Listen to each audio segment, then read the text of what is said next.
Dünya Türkmenleri. Dünya Türkmenleri. Dünýäniň dürli ýerine ýaran türkmenleriň ikwal pursatlarym dürli. Azatlyk radiosynyň Dünya Türkmenleri baradaky bu hepdelik dowamly gepleşigini Türkiýeden taýýarlap hem alyp barýan Döwlet Baýhan. Hormatly radio dinleyijiler, Azatlyk radiosynyň Dünya Türkmenleri gepleşigini dinleýärsiňiz. Gepleşigimiziň bugünkü temasy daşary urtlaryň Türkmenistana girip çykmaklyk tejribeleri. Türkiýeli ýük ulugy sürüjileri Muhsin we Ýoguz daglaryň Türkmenistana gidip gelýän mahaly başdan geçirýän ýagdaýlar barada geçirilen söhbetleşigi dinläliň.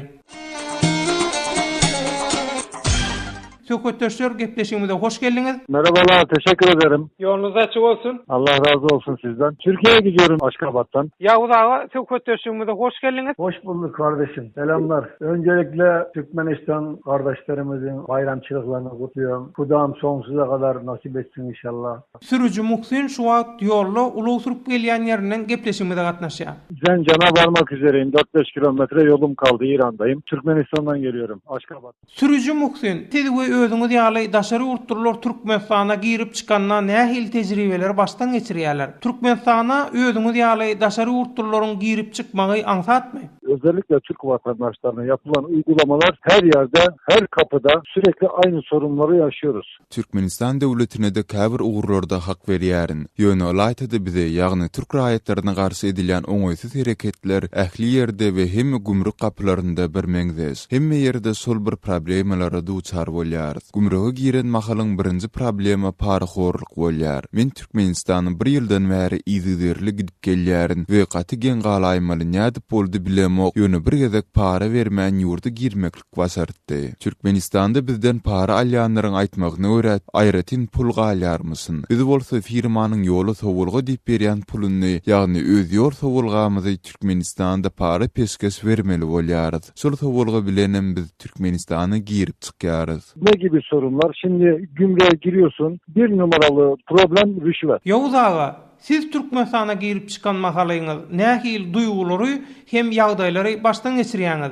Siz hem Muhsin'in aýdyşy ýaly ýagdaýlara duş gelýäňizmi ýa-da şeýle gurulmaly eşitýäňizmi? Türkmenistan ata yurduma geldiğin zaman göksüm kabarıyor. Tam o yüzden içeri girdim mi artık sağ olsun Eşen Gülistan kapıda. Bize çok zorluk çektiriyorlar. Türkmenistan'a varan mahalım ata yurduma geldim deyip buysan yarın. Yöne Gülistan Eşengül gümrük kapısından giren vaadına Türkmenistan'ın işgärler sağ olsunlar. Bize gatı köp kıyınçılık çektiriyarlar. Yükuluğunun o tayini bu tayini sök deyip bizim pulumuza uğurlayarlar. Yani paralıp talayarlar. Bizden zor bilen cerime deyip paralayarlar. Orası yok. Burasını yok. Paramızı pulumuzu uğurluyorlar kardeş. Oradan germe alıyorlar bizden. Ýoguz daga, eger mümkin bolsa, şol gümrükde zor bilen alýarlar diýen paralaryňyzyň mukdaryny aýan etip bilersiňizmi? Her yükten $20 pul alıyorlar. O da 5 tanesi yapar $100. Girişte $10 polis alıyor. Ekidip barýan ýükün her görnüşini bizden $20 paralayarlar. Her gezegine 4-5 tane görnüş ýükün bolýar we şeýlelikde baran wadyňa 80-100 Amerikan dollaryny para bermäge mezur bolýarsyň. Ondan öň gümrüğün girişine kapıdan geçen wagtyň polisi pasport kontrollayıp arasyna $10 goýup bermeli paraňy berip içeri girýärsiň. Soň içeri girip durlar adaplar çekip dokumentlerini kabul etmekler üçin $15 para berýän. Ondan çykyp ara gatnaşyp bölümine gidip $20 para berýän. Registrasiýa etmeklik üçin $60 alýarlar. Gümrükden çykmakan bir storyň başynda oturan deptere ýazýan 3 adamyň hersine aýratynlykda $20 para berýän. Ondan soň ol ýerden halas bolup ýukulugyň resmi namalaryny alyp beýleki bölmege çýarsyň we şol ýerde deptere belli edýän gümrükçi ýene $20 para alýar. Soň gümrüğün işgärine her ýük görnüşine görä $20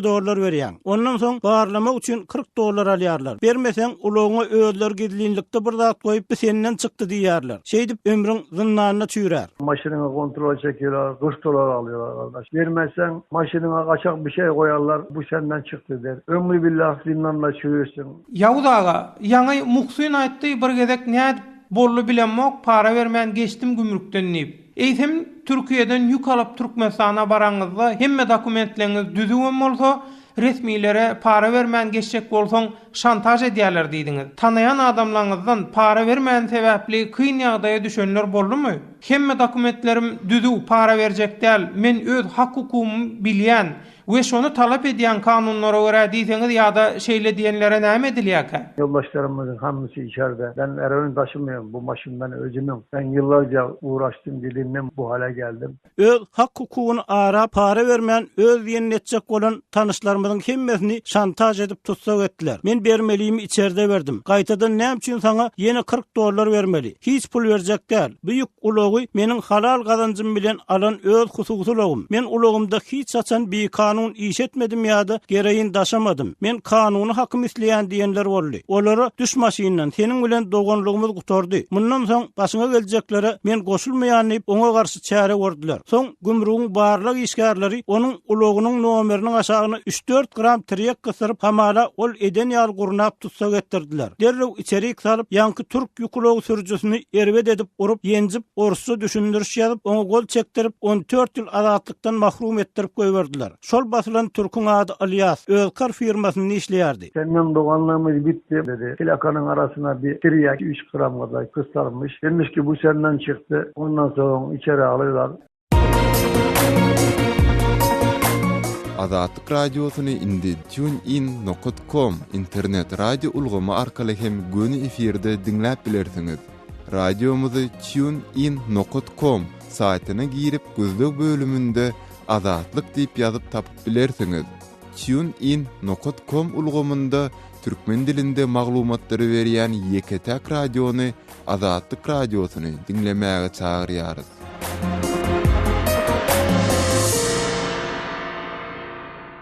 Azatlyk radiosynyň dünýä türkmenleri gepleşigini dinleýärsiňiz. Gepleşigimiziň bugunky temasy daşary urturlaryň Türkmenistana girip çykmak tejribeleri. Hawa söhbetleşýär.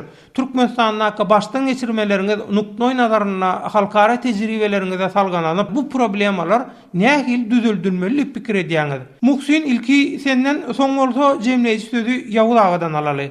Sizin ülkeniz vatandaşınıza karşı devlet, sadece bize karşı değil. Türkmenistan'da polis devleti düzgününü yatırmalı ve her etrafın arı säginiň başlayan ve gutaryan yerindeki polis barlyk nokotları kısagyla aýrylmaly. Türkmenistan'da parhorluk hem yatırılmalı. Ana sonda hemme problemler özünden çözüler diýip pikir edýärin. Sözümü jemlesem Türkmenistan diňe bize Türklere karşı däl, eýsem öz raýatlaryna karşı hem oňaýsız çemeleşýär. Döwlet öz raýatlaryna we daşary ýurtlalara tutumyny gowulandyrmaly. Biz Türkler Türkmen halky bilen bir millet, iki döwlet. Türkmenistanda erkinlikler we azatlıklar ýoly goýulmaly.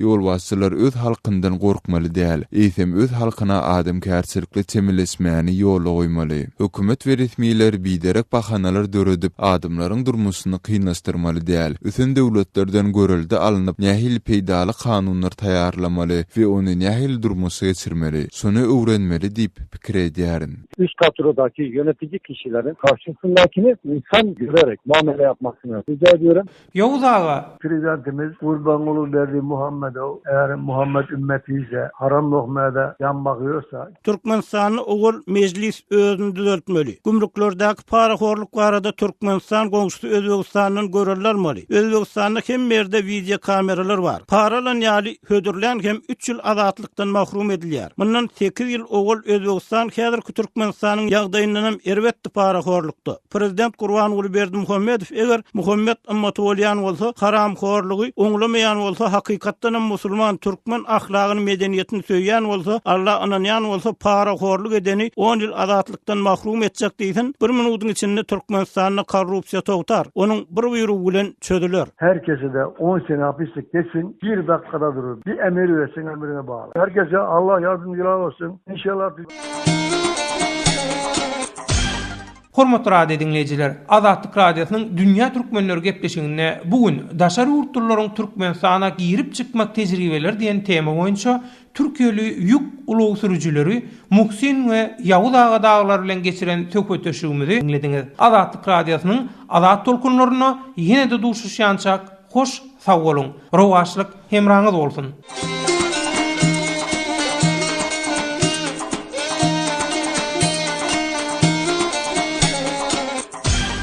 Dünya Türkmenleri. Dünya Türkmenleri.